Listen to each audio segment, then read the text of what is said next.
나이가 들면서 우리는 종종 더 강해지고 더 회복력이 강해지고 더 자신감이 생길 거라고 생각합니다. 하지만 많은 사람들은 정반대의 경험을 합니다. 겉으로는 차분하고 성숙하고 책임감 있는 것처럼 보이지만 내면에는 끊임없이 작용하는 침묵의 힘이 조용히 그들을 약화시킵니다. 나폴레온 힐은 이러한 현상을 열등한 자아상이라고 불렀습니다. 그는 사람들이 원하는 삶을 살지 못하는 가장 강력한 이유는 능력 부족이 아니라 자기 비하적 감정이라고 주장했습니다. 왜 우리는 인생의 수많은 선택 앞에서 주저하고 새로운 기회를 피하고 다른 사람의 가능성을 보면서 스스로를 제한하는 걸까요? 이 모든 것의 근원에는 나는 충분히 훌륭해, 나는 위대한 삶을 위해 태어난 것이 아니야 라고 말하는 조용한 내면의 목소리가 있습니다. 이 목소리는 들리지 않을지 모르지만 세상의 흐름을 바꿀 만큼 강력합니다. 사람들은 의식적으로 더 넓은 삶, 더 큰 자신감, 더 깊은 관계, 더 안정적인 내면의 자아, 그리고 더 큰 가능성을 상상합니다. 그러나 나는 충분하지 않아 라는 오래된 감정이 잠재의식 속에 지속되면 마음은 앞으로 나아가지만 행동은 뒷걸음질 치게 됩니다. 힐은 이것을 이중 갈등이라고 부릅니다. 의식은 확장을 추구하는 반면 잠재의식은 수축을 추구합니다. 의식은 새로운 가능성에 도달하려고 애쓰는 반면 잠재의식은 익숙하고 제한된 자아로 돌아가려고 합니다. 이러한 갈등이 반복될 때 우리는 설명할 수 없을 정도로 지치고 자신감이 흔들리며 혼란스러워지고 자신을 이해할 수 없게 됩니다. 왜 나는 더 큰 것을 원하는데 앞으로 나아갈 수 없는 걸까라고 자문하는 순간 이러한 내부 수축 패턴은 이미 작동하기 시작합니다. 그러나 이 제한된 자아, 축소된 자아는 진정한 자아가 아닙니다. 그것은 단지 과거의 감정, 비교의 경험, 실패의 상처, 누군가의 말 또는 어린 시절의 기억들이 잠재의식 속에 진실로 굳어진 형태일 뿐입니다. 힐은 이를 감정적 각인이라고 불렀습니다. 시간이 흐르면서 각인된 감정이 사실이 아니더라도 잠재의식은 그것을 현실로 받아들입니다. 그러면 우리는 더 이상 가능성을 보지 못하고 스스로를 축소하며 더 넓은 길이 열려도 따라갈 수 없습니다. 이러한 감정적 봉인이 강할수록 우리는 겉으로는 더욱 강해 보이지만 속으로는 끊임없이 자신을 깎아내리고 기회를 놓치고 자존감을 약화시킵니다. 이것이 바로 무의미함이 우리 삶을 조용히 잠식하는 방식입니다. 하지만 좋은 소식이 있습니다. 자존감 저하가 불변의 운명이 아니라 재구성될 수 있는 감정적 구조라는 것입니다. 자존감은 타고나는 것이 아니라 훈련하고 키우고 다시 써내려가는 힘입니다. 평생 수천 명의 사람들을 연구한 힐은 특별한 사람들은 자신을 과장하는 사람이 아니라 자신을 약화시키는 힘에서 벗어난 사람이라는 것을 발견했습니다. 그들은 나는 더 위대하다라는 내면의 결정을 내렸고 그 결정을 행동으로 반복함으로써 새로운 자신을 창조했습니다. 이 영화는 당신을 깎아내리는 힘을 이해하고 그것을 막고 새로운 자신을 만들어내는 방법을 깊이 있게 안내할 것입니다.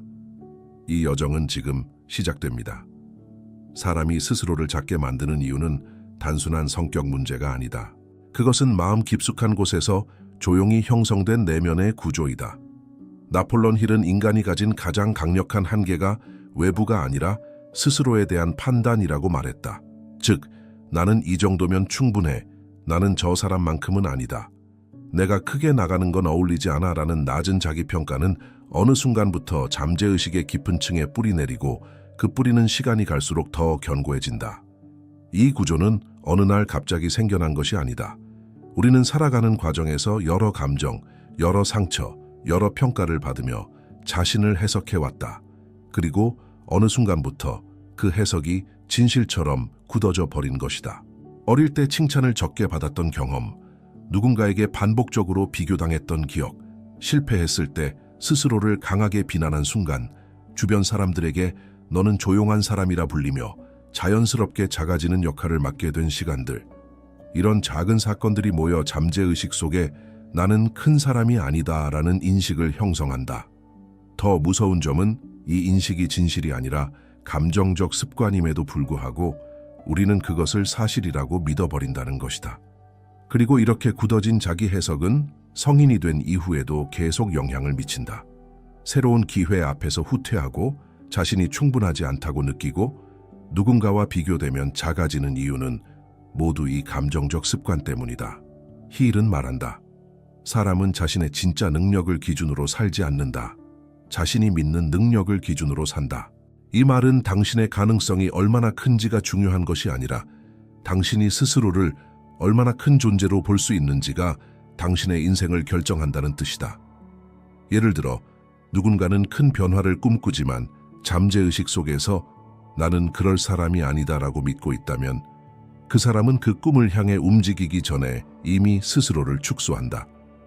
반대로 내면에서 나는 더 큰 삶을 살 사람이다 라고 믿는 사람은 아직 능력이 부족하더라도 그 길을 향해 나아간다. 스스로를 크게 보려는 마음은 거만함이 아니라 미래의 자신을 향해 열어두는 길이다. 그러나 대부분의 사람들은 자신을 축소하는 이유를 알지 못한 채 그저 내가 원래 이런 사람인가 보다라고 생각한다. 하지만 당신은 원래 그렇게 작은 사람이 아니었다. 당신은 훨씬 더 큰 자, 더 큰 가능성, 더 넓은 삶을 살 수 있는 존재였다. 다만 오랜 시간 동안 반복된 감정적 경험이 당신을 작게 만드는 방향으로 내면을 설계해 왔을 뿐이다. 이 진실을 깨닫는 순간 자가짐이라는 감정이 당신의 본성이 아니라 배울 수 있고 벗어날 수 있는 프로그램이라는 사실이 보이기 시작한다. 그리고 그때부터 당신의 인생은 확장될 준비를 한다. 사람이 스스로를 작게 만드는 가장 깊은 뿌리는 잠재의식에 기록된 오래된 감정의 기억에서 시작된다. 나폴론 힐은 인간의 잠재의식을 감정이 각인된 저장소라고 불렀다. 의식은 생각을 보지만 잠재의식은 감정을 본다. 그래서 누군가에게 상처받았던 말, 반복적으로 들었던 평가, 어린 시절의 비교, 실패로 인한 두려움 같은 감정은 시간이 지나도 사라지지 않는다. 오히려 잠재의식은 그 감정을 하나의 진실로 여기고 그 진실을 기준으로 삶 전체를 조용히 설계한다. 성인이 된 당신이 스스로를 작게 느끼는 이유는 지금의 상황 때문이 아니라 과거의 감정이 아직도 현재를 지배하고 있기 때문이다. 이 감정적 기록은 논리로 움직이지 않는다. 예를 들어 어린 시절 너는 조용한 아이야 라는 말을 여러 번 들으면 잠재의식은 나는 나서는 사람이 아니다 라는 인식을 만든다. 학교에서 비교를 당했다면 나는 부족한 사람이다 라는 감정이 새겨진다.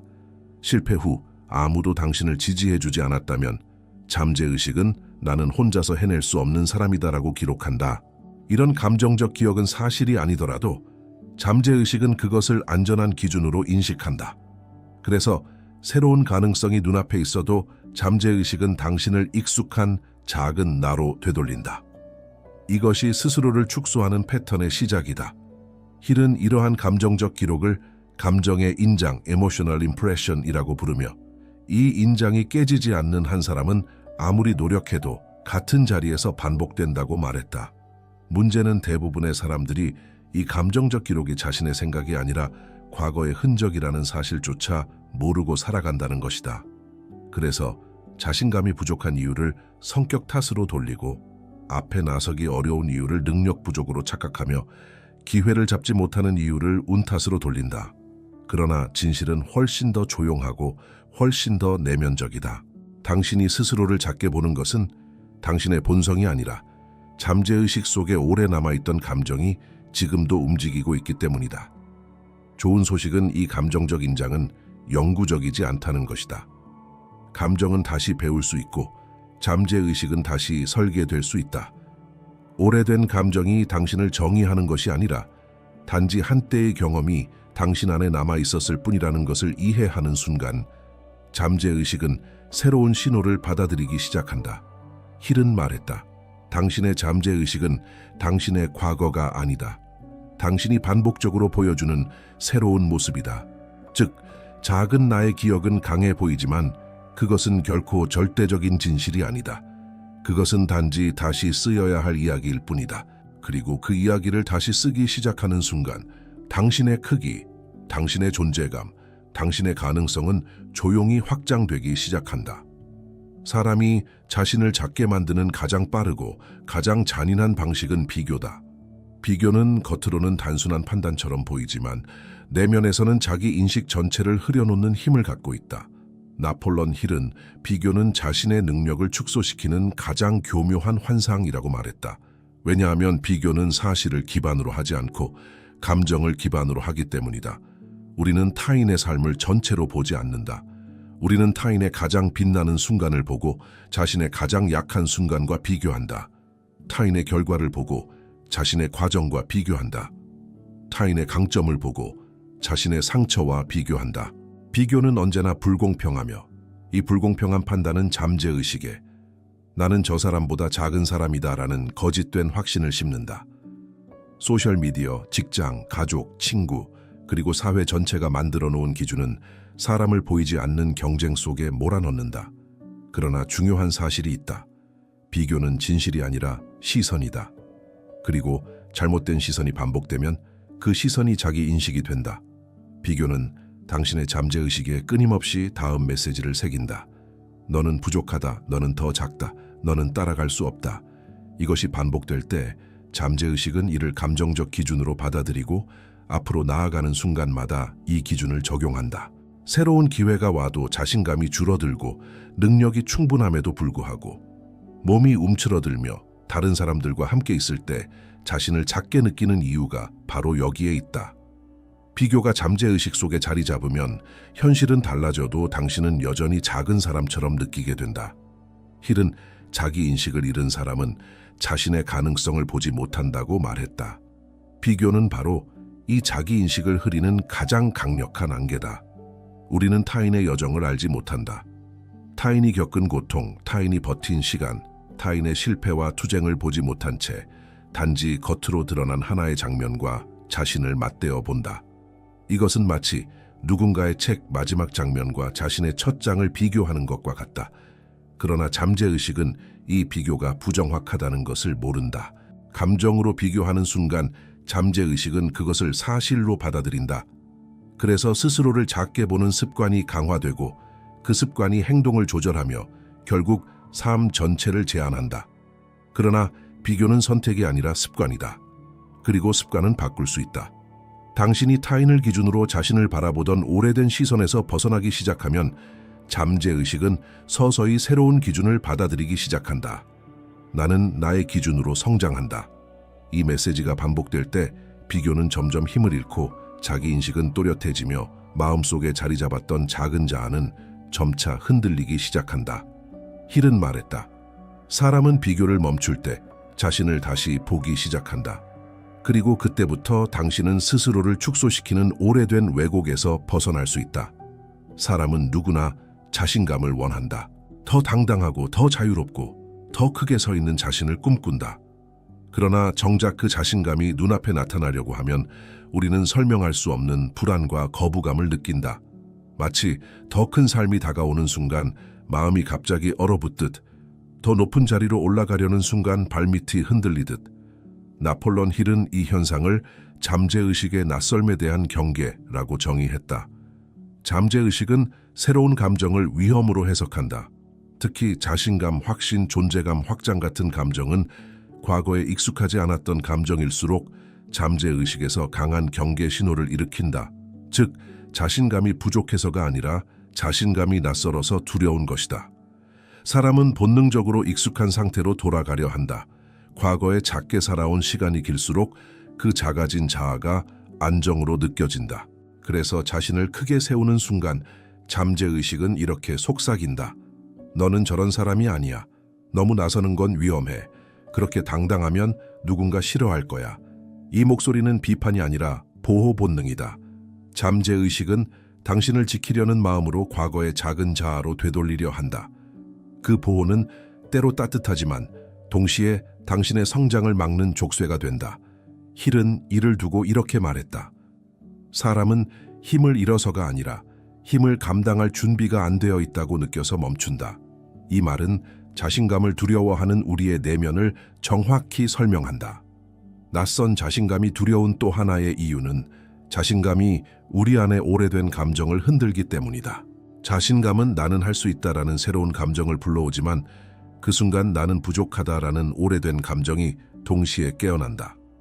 두 감정이 충돌하면 마음속에서는 묘한 불안이 올라오고 그 불안이 마치 내가 잘못 가고 있다는 신호처럼 느껴진다. 그러나 그것은 잘못이 아니라 성장이 시작되는 징후이다. 성장의 감정은 처음엔 불편하게 느껴지고 새로운 자아는 처음엔 어색하게 느껴진다. 이것은 당신이 틀린 길을 가고 있다는 뜻이 아니라 당신이 더 큰 나를 마주하고 있다는 증거이다. 그러나 놀라운 진실이 있다. 잠재의식은 시간이 지나면 새로운 자신감에 적응한다. 처음엔 무섭고 어색하고 과한 것처럼 느껴지지만 작은 자신감을 반복적으로 경험하면 잠재의식은 그 자신감을 새로운 익숙함으로 인식한다. 이때부터 자신감은 불안이 아니라 안정으로 느껴지고 확신은 위협이 아니라 자연스러움이 된다. 힐은 말했다. 자신감은 용기에서 생기는 것이 아니라 반복에서 생긴다. 즉, 자신감은 타고나는 것이 아니라 익숙해지는 감정이다. 그리고 한번 익숙해지기 시작하면 당신의 존재감은 조용하지만 강하게 확장된다. 많은 사람들이 자존감을 하나의 성격처럼 여긴다. 어떤 사람은 원래 자신감이 높고, 어떤 사람은 태어날 때부터 소극적이며, 어떤 사람은 운 좋게 강한 마음을 갖고 태어난 것처럼 말한다. 하지만 나폴레옹 힐은 이 오래된 착각을 완전히 무너뜨렸다. 그는 단호하게 말했다. 자존감은 감정이 아니다. 자존감은 훈련이다. 이 말의 의미는 단순하지만 깊다. 자존감은 하루에 만들어지지 않으며 감정이 좋을 때만 생기지 않는다. 자존감은 자신에 대한 반복된 경험, 작은 승리의 축적, 선택의 일관성, 그리고 매일 조금씩 자신을 존중하는 행동을 통해 서서히 형성되는 내면의 기술이다. 다시 말해, 자존감은 타고나는 것이 아니라 길러지는 능력이다. 자존감이 훈련이라는 것을 이해하는 순간, 우리는 더 이상 감정이 좋지 않다는 이유로 자신을 축소시키지 않는다. 왜냐하면 감정은 하루에도 여러 번 흔들리지만 훈련은 감정을 넘어선 힘을 가지기 때문이다. 힐은 감정에 의존하는 자존감은 모래 위에 세운 집과 같다고 말했다. 감정은 언제든 변하고 주변 환경에 흔들리고 피곤하면 약해지고 누군가의 말 한마디에 무너진다. 하지만 훈련된 자존감은 감정의 파도 위에서도 무너지지 않는다. 왜냐하면 그것은 감정으로 세워진 것이 아니라 행동으로 세워진 자기 신뢰이기 때문이다. 훈련된 자존감은 아주 작고 단순한 행동에서 시작된다. 남들이 보지 않아도 자신에게 한 약속을 지키는 것, 작은 목표라도 끝까지 마무리하는 경험을 반복하는 것, 내가 원하는 방향으로 하루에 1%라도 움직이는 것, 지쳤을 때도 나를 다그치는 것이 아니라 나를 존중하는 선택을 하는 것, 이 작은 행동 하나하나가 잠재의식 속에 나는 믿을 만한 사람이다 라는 메시지를 새기기 시작한다. 이렇게 기록된 새로운 경험들이 쌓이면 비록 감정이 흔들리고 자존감이 낮아지는 날이 있어도 내면의 근본적인 구조는 쉽게 무너지지 않는다. 힐은 이를 자기 신뢰의 축적 효과라고 불렀다. 축적된 신뢰는 당신의 자아를 지탱하는 근육이 되고 이 근육이 단단해질수록 스스로를 작게 만들던 힘은 서서히 약해진다. 또 하나 중요한 점이 있다. 자존감은 생각보다 행동이 먼저다. 사람들은 자신감이 생기면 행동할 수 있다고 믿지만 힐은 정반대로 말했다. 행동이 자신감을 만든다. 즉, 조금이라도 움직일 때 비로소 마음이 따라오기 시작한다. 행동은 자신감을 증명하는 가장 강력한 언어이기 때문이다. 당신이 선택하고 움직이고 반복할 때 잠재의식은 그 행동을 새로운 나의 기준으로 기록한다. 그 기준이 쌓이면 자존감은 감정이 아니라 기반이 된다. 결국 자존감은 운이 아니라 훈련이고 타고난 재능이 아니라 선택의 결과이다. 자신을 작게 보던 사람도 스스로를 크게 세우는 훈련을 시작하는 순간 내면의 크기는 조용히 그러나 확실하게 확장되기 시작한다. 사람이 스스로를 축소시키는 데에는 공통적인 감정의 패턴이 있다. 나폴레옹 힐은 이 패턴들을 내면을 갉아먹는 정서적 회로라고 불렀다. 이 회로는 생각이 아니라 감정으로 형성되며 시간이 지날수록 더 깊어지고 더 자동적으로 작동하며 결국 사람의 행동과 선택을 조용히 지배한다. 중요한 것은 이 감정들은 논리적으로 설명되지 않는다는 점이다. 우리는 왜 스스로를 작게 바라보는지, 왜 자신을 숨기려고 하는지, 왜 어쩔 때는 당당했다가도 갑자기 움츠러드는지 정확한 이유를 알지 못하지만 감정의 패턴은 이미 내면에서 오래전부터 움직이고 있었다. 가장 흔한 감정은 부족감이다. 나는 충분하지 않다라는 감정은 사실 실체가 없는 감정적 잔상에 불과하지만 잠재의식은 이 감정을 진실처럼 받아들인다. 그래서 새로운 기회가 와도 아직 준비가 안 됐어라고 느끼고 누군가가 칭찬해도 의심부터 하며 가능성이 보여도 그 가능성이 나에게 해당된다고 믿지 못한다. 부족감은 능력의 문제가 아니라 감정의 패턴이다. 두 번째는 죄책감이다. 자신을 위해 큰 선택을 하려는 순간 잠재의식은 과거의 죄책감을 떠올리며 성장의 발목을 잡는다. 너무 욕심이 아닌가? 나만 잘 되는 건 안 되지 않을까? 같은 감정이 이유 없이 올라오며 자신을 작게 만든다. 힐은 이를 성장의 죄책감이라고 불렀다. 세 번째 패턴은 수치심이다. 수치심은 자신을 바라보는 시선을 왜곡시키고 사람들 앞에서 자연스럽게 나를 드러내지 못하게 만든다. 수치심은 마치 내면에서 너는 드러나면 안 돼 라고 속삭이는 감정의 그림자와 같다.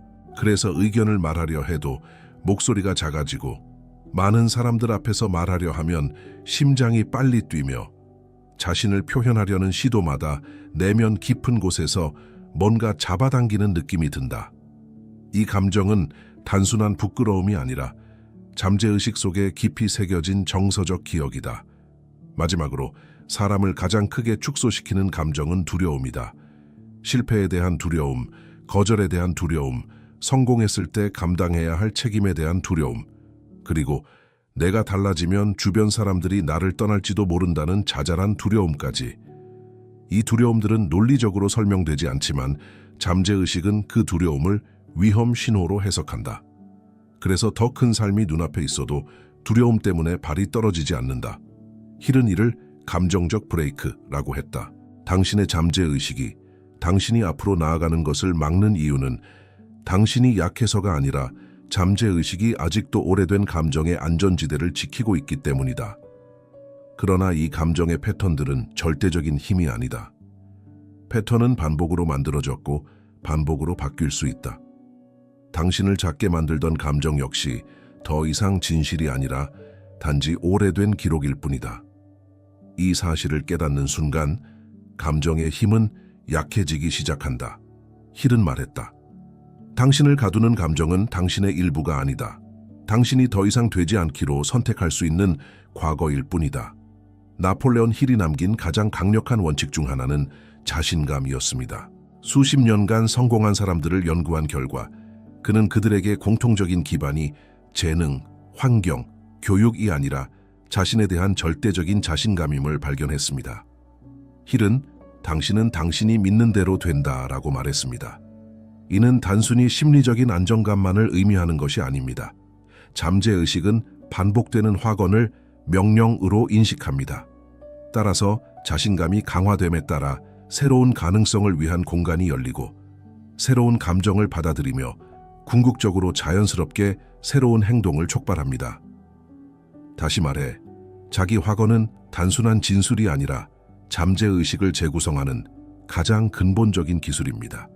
힐이 강조했듯이 자기 확신의 핵심은 감정이 아니라 반복입니다. 자신감이 부족하거나 두려움이 생기거나 마음이 아플 때조차도 반복되는 자기 확언은 잠재의식을 재구성합니다. 잠재의식은 내가 반복하는 말을 진실로 받아들이지, 내가 느끼는 감정을 진실로 받아들이지 않기 때문입니다. 따라서 힐은 단순히 말을 통해서가 아니라 같은 확언을 매일 반복하여 잠재의식에 깊이 새겨 넣는 자기 확언을 주장했습니다. 이는 단순한 자기 암시가 아니라 내면의 구조를 재구성하는 의식적인 연습입니다. 자신을 깎아내리는 감정을 극복하기 위한 첫 번째 단계는 잠재의식의 새로운 확언을 꾸준히 심어주는 것입니다. 나는 작은 사람이 아니다. 이 확언은 감정보다 앞서고 감정은 결국 이 확언에 적응합니다. 힐은 자기 확언을 5단계로 설명했습니다. 첫 번째는 자기 확언입니다. 간단하지만 강력한 확언인 나는 나 자신을 믿는다는 매우 강력한 확언입니다. 두 번째는 의도적인 자기 확언입니다. 나는 내가 원하는 삶을 향해 나아가는 사람입니다. 와 같은 확언은 잠재의식의 방향을 제시합니다. 세 번째는 반복을 통한 내면화입니다. 자기 긍정은 단 한 번이 아니라 수백, 심지어 수천 번의 반복을 통해 잠재의식이 받아들이도록 합니다. 네 번째 단계는 감정적 헌신입니다.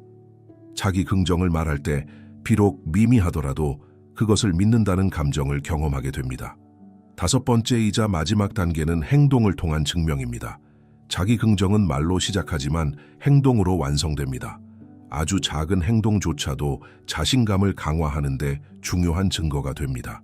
이러한 자기 긍정의 힘은 당신을 작게 느끼게 했던 감정적 패턴을 약화시키고 잠재의식에서 오래된 기록을 점차 지워냅니다. 처음에는 이상하고 믿을 수 없고 때로는 공허하게 느껴질 수 있습니다. 그러나 반복적인 자기 긍정은 잠재의식의 새로운 패턴을 형성하고 이 패턴이 안정됨에 따라 당신의 내면은 조용히 확장됩니다. 힐은 자기 긍정은 당신의 운명을 바꾸는 가장 강력한 언어라고 말했습니다. 이 언어를 꾸준히 사용하면 더 이상 자신을 작게 보지 않게 됩니다. 새로운 감정, 새로운 행동, 그리고 새로운 존재감이 당신 안에서 조용히 깨어나기 시작합니다. 나폴레온 힐은 말했다. 당신은 당신이 반복하는 행동 그 자체다. 이 말은 단순해 보이지만 자아가 어떻게 형성되고 바뀌는지를 가장 정확하게 설명한다. 우리는 종종 자아가 생각이나 감정에서 만들어진다고 착각한다. 하지만 실제로 잠재의식은 말이나 감정보다 행동을 더 강력한 신호로 인식한다. 어떤 사람이 반복적으로 취하는 행동이 잠재의식 속에서 나는 이런 사람이다라는 새로운 정체성을 만든다.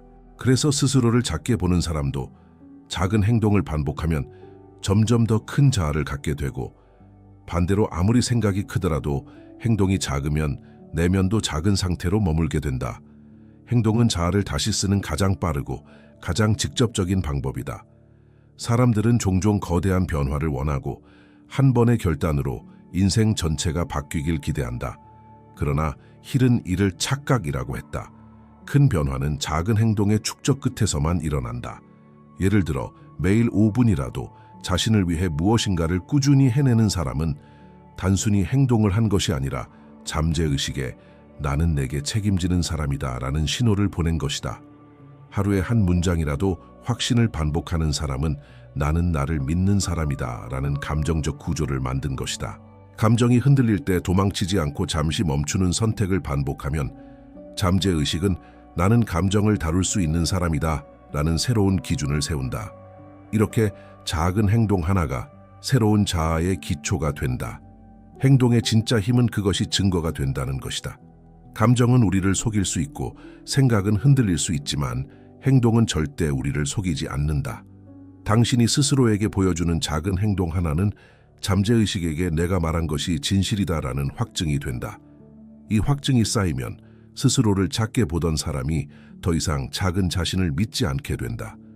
왜냐하면 행동이 보여준 증거가 감정보다 더 강력한 힘을 가지기 때문이다.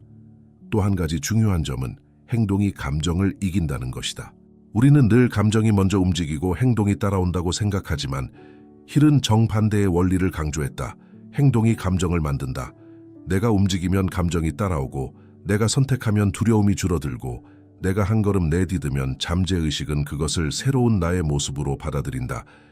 그래서 아무리 작아도 한 걸음이라도 움직이는 행동은 내면의 크기를 확장시키는 힘을 갖는다. 행동은 꿈을 현실로 바꾸는 유일한 다리이며 그 다리를 만드는 사람만이 자신을 축소시키는 오래된 감정에서 벗어날 수 있다. 결국 새로운 자아는 거대한 결심에서 만들어지지 않는다.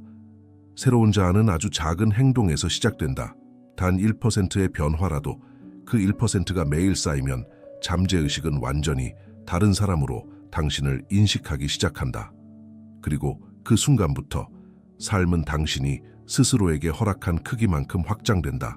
내면의 확장의 순간은 생각보다 훨씬 조용히 찾아옵니다. 오랫동안 닫혀있던 문이 천천히 열리듯 미묘한 감정의 변화들이 서서히 마음을 확장하기 시작합니다. 나폴레온 힐은 이 순간을 자기 관용이라고 불렀습니다. 사람들은 자신을 위대하게 보고 싶어 하지 않기 때문에 작아지는 것이 아니라 스스로 위대해지도록 허용하지 않기 때문에 작아지는 것입니다. 우리의 잠재의식이 오래된 감정, 과거의 상처, 그리고 익숙하고 축소된 우리 자신에 얽매여 있을 때 우리는 스스로가 성장하도록 허용할 수 없습니다. 하지만 작은 행동들이 쌓이고 자기 긍정이 반복되고 비교의 안개가 걷히고 감정 패턴이 약해지면서 어느 순간 내면에서 아주 조용한 문구가 떠오릅니다. 나는 더 위대한 사람이 될 수 있을까? 그 순간 삶이 변화하기 시작합니다. 우리가 스스로 성장하도록 허용하는 순간 우리의 감정은 다르게 반응합니다. 과거에는 불안에 시달렸지만 이제는 상황에 직면했을 때 미묘하지만 안정적인 에너지를 느낍니다. 관찰당할지도 모른다는 두려움은 점차 사라지고 이전에는 자신감에 익숙하지 않았던 사람들이 조금 더 큰 소리로 말하기 시작합니다. 이것은 강요된 자신감이 아닙니다. 내면의 확장, 잠재의식이 상위 자아를 안전하다고 받아들이고 있다는 신호입니다. 이 순간 가장 두드러지는 변화는 선택의 질적 변화입니다. 이전에는 두려움 때문에 포기했던 선택들이 이제는 자연스럽게 이루어집니다. 예전에는 작은 일에도 자신을 의심했지만 이제는 할 수 있다는 느낌이 먼저 듭니다. 히리는 이것을 내면의 자신감의 자발성이라고 불렀습니다. 자신감은 강요되는 것이 아니라 내면에서 자연스럽게 솟아나는 것입니다. 이 상태에 이르면 삶은 더 이상 저항이 아니라 흐름이 됩니다. 문이 열리고 기회가 연결되고 사람들이 당신을 다르게 보기 시작하고 그리고 무엇보다도 당신 자신을 다르게 보기 시작합니다. 그리고 마지막 변화는 가장 중요합니다. 드디어 당신의 존재를 숨기지 않게 됩니다. 더 이상 작아진 자아 뒤에 숨지 않고 더 이상 과거의 상처에 굴복하지 않고 더 이상 타인의 기준에 순응하지 않습니다. 더 넓은 공간을 차지하고 더 강하게 말하며 더 큰 가능성을 향해 조용히 하지만 단호하게 나아갑니다. 히룰은 말했습니다. 사람이 스스로 위대해지도록 허용하는 순간 삶 또한 그들을 큰 존경으로 대합니다. 작은 마음이 위대해지는 순간 새로운 삶의 시작입니다. 이러한 확장은 힘이나 의지의 문제가 아니라 오히려 내면의 자아가 마침내 진정한 위대함을 인식하는 순간입니다. 당신은 더 이상 작은 사람이 아닙니다. 당신은 확장하고 있으며 이 확장은 결코 멈추지 않을 것입니다. 사람은 태어날 때 작지 않았다. 작게 만들어진 것이다. 그리고 그 작아짐은 능력의 문제가 아니라 오래된 감정의 기억, 반복된 비교, 익숙해진 두려움, 그리고 잠재의식 속에서 조용히 굳어버린 작은 나라는 해석 때문이었다. 나폴레온 힐은 말했다. 인간은 원하는 만큼 살아가지 않는다. 자신을 바라보는 만큼 살아간다. 당신이 원하는 삶이 있었고 더 큰 내가 있었지만 오래된 감정이 당신의 방향을 좁히고 과거의 경험이 당신의 크기를 제한하고 익숙함이 당신의 자아를 묶고 있었다. 그래서 당신은 가능성이 있음에도 스스로를 줄였고 앞으로 가야 한다는 것을 알면서도 물러섰으며 더 강한 삶을 원하면서도 감정의 패턴에 다시 끌려갔다. 그러나 중요한 진실은 이것이다. 당신을 작게 만든 힘은 과거였고 그 과거는 더 이상 지금의 당신이 아니다. 감정은 기록일 뿐이고 기록은 다시 쓸 수 있으며 잠재의식은 과거를 반복하는 장치가 아니라 새로운 나를 받아들이는 가장 강력한 도구다.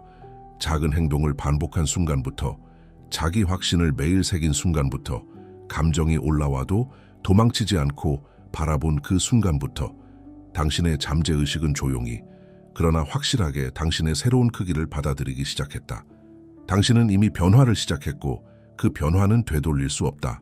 이제 당신 앞에는 두 가지 선택이 있다. 오래된 작은 나로 돌아갈 것인가 아니면 더 큰 나를 허락할 것인가. 힐은 이렇게 말한다. 사람은 자신이 허락한 만큼 커질 수 있다. 당신은 이제 그 허락을 내릴 준비가 되어 있다. 스스로를 더 크게 보고 더 넓게 살고 더 깊게 존재할 준비가 되어 있다. 당신의 내면은 이미 확장되고 있고 이 확장은 앞으로 계속 당신의 삶을 넓혀갈 것이다. 마지막 문장을 남긴다. 당신을 작게 만든 것은 과거이고 당신을 크게 만드는 것은 지금의 당신이다.